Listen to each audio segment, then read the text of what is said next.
독도는 우리 땅은 가수 정광태가 1985년에 발표한 노래입니다.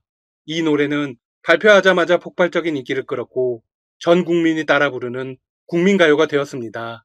정광태는 이 노래로 벼락 인기 스타가 되었죠. 그런데 사실 이 노래는 코미디 프로그램에서 4명이 함께 부르던 노래였습니다. 이마룡, 장두석, 이상훈, 그리고 정광태가 함께 불렀죠. 네, 정광태의 원래 직업은 가수가 아니라 개그맨이었습니다. 당시 일본 교과서의 역사 왜곡이 사회적인 이슈였습니다. 일본의 도발이 서서히 시작되고 있었던 시기였죠. 이에 개그맨들은 노래를 통해서 분노를 표출하고 국민들의 기분을 시원하게 만들어 주었습니다. 코미디 프로그램에서 노래를 들은 한 음반 제작자가 급히 연락을 해왔습니다. 그리고 정식 음반으로 제작할 것을 요청하죠. 그런데 나머지 3명은 스케줄이 너무 바빠서 정광태 혼자 제작자를 만나야 했습니다. 결국 이 노래는 정광태의 단독 음반으로 나오게 되었습니다. 아무튼 이 노래는 한국 대중가요의 역사에서 대단히 중요한 입지를 차지하게 되었습니다. 원래 가사는 하와이는 미국 땅, 대마도는 일본 땅, 독도는 우리 땅이었습니다. 하지만 2012년 개사되면서 대마도는 조선 땅으로 바뀌었습니다. 이 소식은 닥터시사TV가 한번 전해드렸습니다. 자, 그런데 최근 MBC의 역사 탐방 프로그램 선을 넘는 녀석들 리턴즈에서 노래가 개사되었다는 소식을 전해 국민들의 큰 주목을 받았습니다. 많은 국민들이 노래 가사가 바뀐 걸 잘 모르고 있었습니다. 선을 넘는 녀석들에서는 대마도는 조선 땅이라는 가사가 결코 감정적인 개사가 아님을 강조했습니다. 현재 반일 감정과 무관하게 명백한 팩트라는 것입니다. 그리고 그 이유를 설명했습니다. 공영방송에서 대마도와 관련된 이슈를 꺼내들었다는 건 상당히 의미가 있습니다. 지금부터 방송의 내용을 조금만 소개하겠습니다. 대마도는 한국에서 49.5km 떨어져 있습니다. 반면 일본에서는 147km나 떨어져 있죠. 한국이 훨씬 가깝습니다. 부산에서 대마도까지는 불과 1시간 10분에서 늦어도 30분 정도면 도착합니다. 선을 넘는 녀석들에서 가장 먼저 제시한 자료는 대주편 연약입니다. 이 문서는 대마도의 무사가 직접 쓴 것으로 이렇게 적혀 있습니다. 대마도는 고려국의 목이다. 옛날에는 신라인들이 살았다. 신라시대 때부터 대마도가 조공을 바쳐왔다는 것입니다. 이는 삼국사기에도 나오는 내용입니다. 이후 대마도와 한국과의 관계는 고려를 지나서 조선까지 이어졌습니다. 대마도는 당시 독립국가로서 한국과 일본의 눈치를 보면서 살았습니다. 하지만 한국이 훨씬 가깝다 보니 사실상 한국의 속국처럼 지내왔죠. 선을 넘는 녀석들에서 다음으로 제시한 증거는 세종실록입니다. 태종은 세종에게 왕위를 계승합니다. 그런데 본인이 살아있는 동안 양위를 한 것입니다. 이후 4년 동안 군권을 쥐고 있었죠.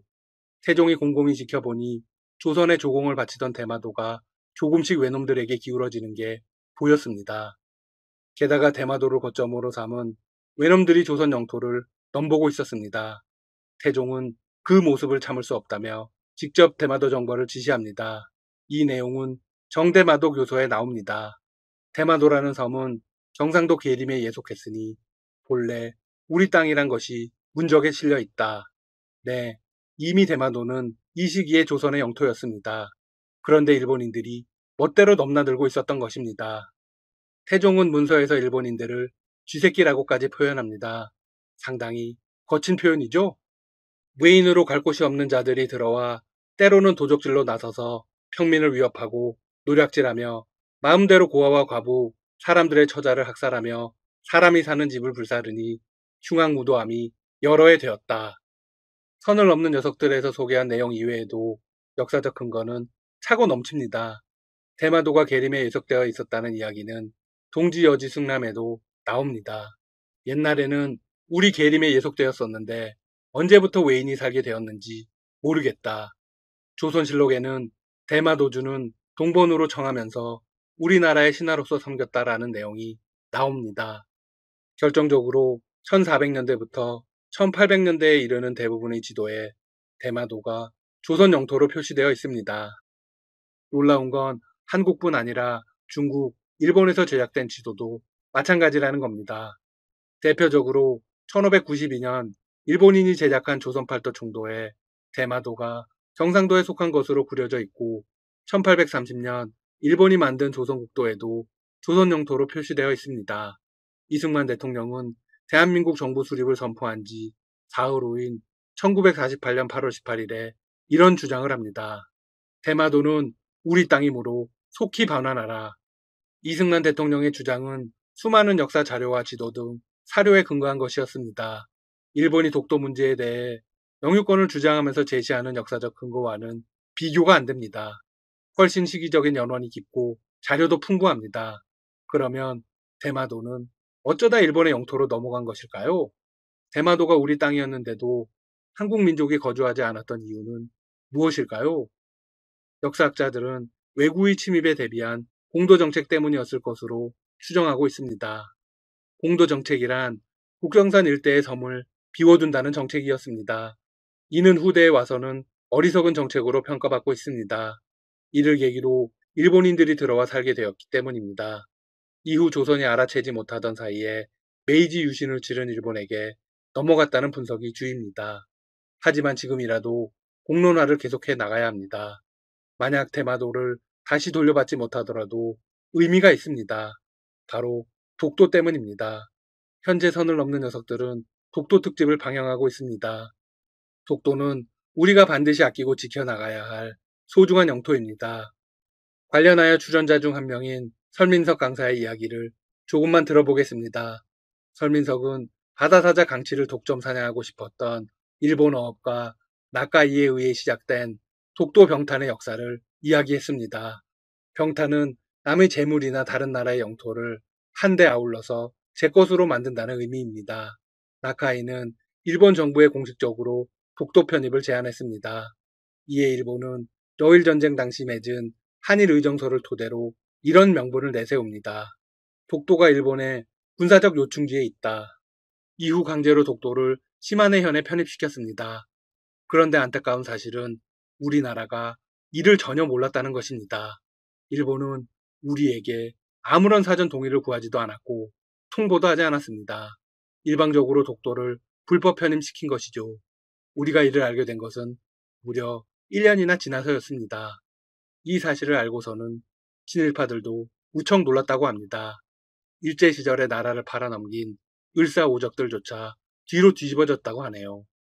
독도의 비극은 여기서 끝이 아니었습니다. 현재도 일본은 지나친 고래 어업으로 국제적인 문제를 일으키고 있습니다.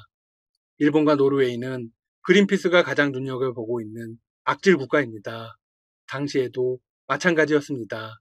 일본은 독도에서 서식하던 강치들을 무분별하게 남획했습니다. 결국 강치는 독도는 물론이고 지구상에서 사라져버렸습니다. 멸종시킨 겁니다. 당시 독도 앞바다는 강치들의 피로 새빨갛게 물들었을 정도라고 전해집니다. 뻔뻔하게도 일본은 강치 어업을 독도 영유권의 역사적 근거로 들고 있습니다. 아무리 생각해봐도 어떻게 증거가 되는지 이해를 할 수가 없습니다. 더욱 놀라운 사실은 일본이 자신들이 멸종시킨 강치를 신구로 묘사하고 있다는 겁니다. 선을 넘는 녀석들이 독도를 직접 방문해 역사적 사실을 알리는 이유는 국민들의 관심을 촉구하기 위해서입니다. 현재까지도 독도를 둘러싼 분쟁은 계속되고 있습니다. 세계의 여러 국가들이 독도를 영토 분쟁 지역으로 표시하고 있죠. 일본의 도발은 매해 더욱 심각해지고 있습니다. 내년에 나오는 일본 교과서에는 이런 메시지까지 실렸습니다. 단 한 번도 독도가 한국의 땅인 적은 없었다. 억지 주장이 이제 도를 넘어선 것입니다. 설민석은 일본의 말도 안 되는 주장에 절대 흔들리지 않아야 한다고 강조했습니다. 앞으로 전 국민이 더 단단히 뭉쳐야 합니다. 독도에 대한 사랑과 애정, 역사적 지식, 의식을 머리와 가슴에 담아야 하죠. 그리고 함께 독도를 지켜나가야 합니다. 또한 대마도도 잊어서는 안 됩니다. 현재 창원시에서는 매년 대마도의 날 기념식을 개최합니다. 올해도 6월 19일에 어김없이 행사가 진행되었습니다. 우리는 대마도에 대해 무관심했던 과거에서 벗어나 우리 스스로 올바른 영토의식을 가져야 합니다. 그것이 우리의 미래를 살리는 길입니다. 지금까지 닥터시사TV였습니다. 여러분 시청해주셔서 감사합니다. 구독과 좋아요 부탁드립니다. 일본 의류기업 레나운이 코로나19 여파로 파산하게 됐다. 15일 일본 민간 신용조사업체인 데이코쿠 데이터뱅크에 따르면 도쿄 증시 제1부에 상장된 의류업체 레나운이 민사재생법 적용을 도쿄지방법원에 신청했다. 도쿄지법은 이날 채권자이자 자회사인 레나운 에이전시 명의로 접수된 이 신청을 받아들여 관제인을 선임했다.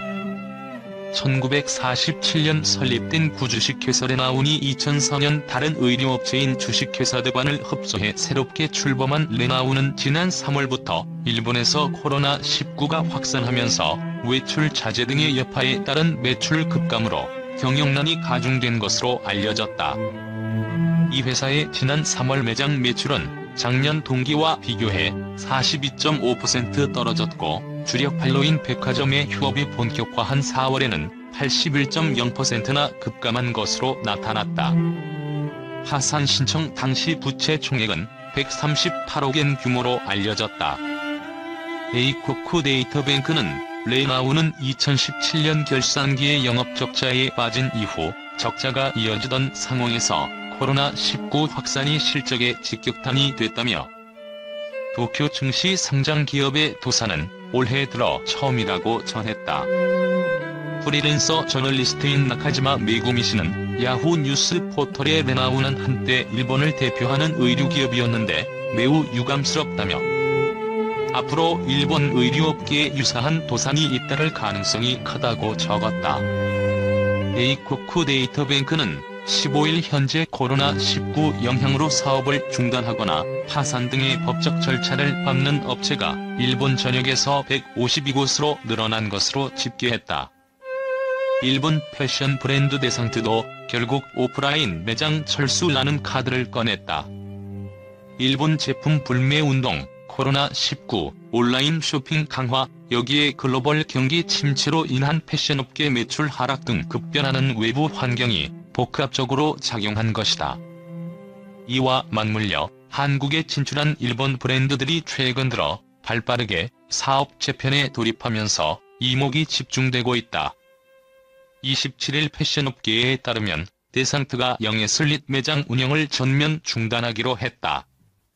데상트 영애슬릿 매장은 키즈 대상으로 이번에 철수하는 곳은 롯데, 신세계, 현대 등 국내 주요 백화점과 쇼핑몰 등에 입점한 총 47개 단독 매장 전체다. 업계에 따르면 이는 브랜드 자진 철수로 매장 계약 기간이 남아있음에도 브랜드 측에서 먼저 철수 의사를 밝힌 것으로 전해졌다. 데상트 코리아 관계자는 올해 8월까지만 단독 매장을 운영한다며 데상트 영애슬릿 라인은 데상트 일반 매장에서 통합 운영해 시너지 효과를 높이는 데 주력할 것이라고 말했다. 2000년 한국에 직진출한 데상트는 1020세대를 중심으로 높은 인기를 누렸다. 특히 중고교 남학생들 사이에 폭발적인 인기를 끌면서 불과 몇 년 전까지만 해도 이들 세대의 최애 브랜드로 꼽혔다. 데상트는 이 같은 인기에 힘입어 2016년 8월 데상트 브랜드 내 키즈 카테고리로 영애슬릿을 론칭했다. 키즈 시장 확대 움직임으로 2018년부터는 단독 매장으로 사업을 전개했다. 업계는 데상트 영애슬릿 라인의 지난해 매출을 200억 원대로 보고 있다. 하지만 지난해 일본 제품 불매 운동이 전개되면서 데상트는 한국 사업에 어려움을 겪기 시작한 것으로 전해졌다. 금융감독원 전자공시 시스템에 따르면 지난해 데상트 코리아 매출은 6,156억 원으로 전년 대비 15% 감소했다. 또 같은 기간 영업이익은 87% 하락한 90억 원을 기록했다. 업계는 이 같은 상황이 영애슬릿 단독 매장 철수에 영향을 끼쳤을 것이라고 분석했다. 업계 관계자는 일본 제품 불매 운동은 오히려 어린 세대에게 더 강렬했다며 주니어 부문은 성인 부문보다 타격이 더 컸던 것으로 알고 있다고 말했다. 데상트 코리아 관계자는 일본 불매 운동의 영향도 있지만 이보다는 하나의 브랜드로서 통합 운영에 효율을 높이기 위한 결정이라며 온라인몰에서 제품 판매 등도 이어나갈 것이라고 설명했다. 한편 최근 일본 패션 브랜드 매장에 있던 철수는 패션업계 전체 위기감에 발로라는 시각도 팽배하다. 코로나19 등 다양한 외부 변수가 등장하면서 패션업계가 생존을 위한 재편에 속도를 낼 수밖에 없다는 것이다. 앞서 이달 21일 일본 패스트 패션 브랜드 지유도 국내 오프라인 매장 3곳을 전면 철수한다고 밝혔다. 유니클로 자매 브랜드로 2018년 9월 한국에 상륙한 지 2년도 안 돼 철수 방침을 내리면서 결국 일본 제품 불매 운동의 파고를 넘지 못했다. 유니클로 역시 올 들어 매장 효율화 작업이 빠르게 진행되고 있다.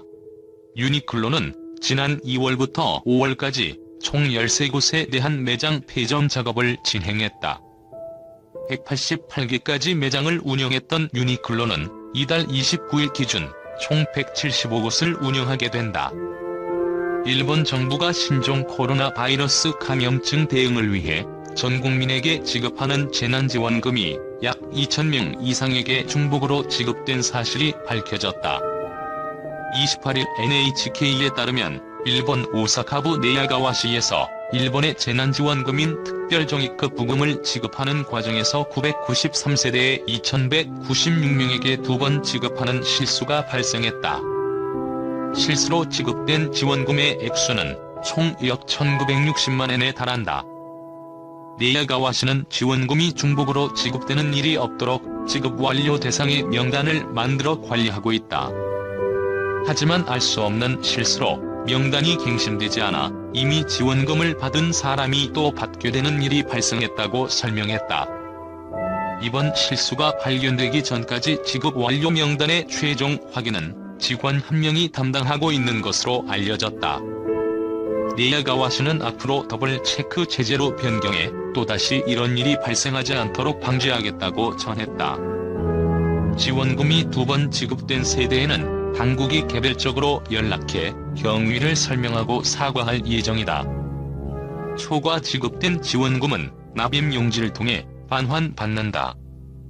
히로세 케이스케 네야가와시 시장은 시민들의 신뢰를 저버리게 되어 죄송스럽게 생각한다며 이것은 우리의 실수이며 성의를 다해 경위를 설명하고 지원금 반환을 부탁할 것이라고 답했다.